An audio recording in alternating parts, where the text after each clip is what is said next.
Principalement de ne pas tarder. La première étape est vraiment de regarder ce qui a de la valeur aux yeux des utilisateurs et de commencer par se centrer là-dessus.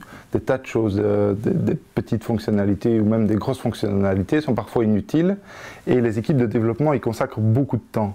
Donc c'est vraiment tous ces points-là qu'il faut regarder le plus vite et s'en rendre compte et essayer d'éliminer tous ces développements inutiles. On commence vraiment à être agile en écrivant ce qu'on appelle des user stories. Les user stories, c'est là qu'on écrit le besoin utilisateur, vraiment en termes de besoin utilisateur. Ensuite, si vraiment on sent qu'il y a un manque de confiance envers l'équipe de développement, parfois ça peut être le cas, effectivement, quand on donne des blocs monolithiques, on ne voit jamais rien sortir de l'équipe de développement. Donc finalement, vraiment les équipes à côté se demandent s'il y a quelque chose qui sort.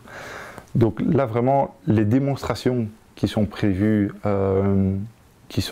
dans la méthode Scrum sont indispensables pour faire monter cette confiance envers l'équipe de développement. Donc là, normalement, elle devrait très vite monter. Sauf, effectivement, si les user stories sont mal décrites ou autres, à ce moment-là, les gens ne comprendront pas ce sur quoi l'équipe est en train de travailler. Mais ça veut dire une chose, ça veut dire qu'il faut les réécrire plus correctement et vraiment parler du besoin utilisateur.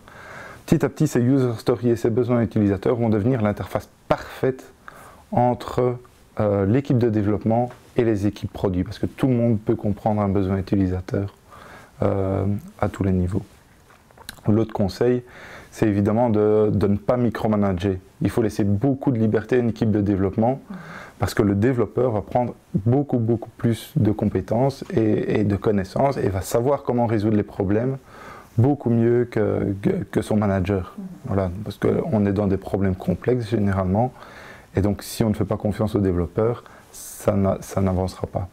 Donc il faut vraiment réussir à faire monter cette confiance vers le développeur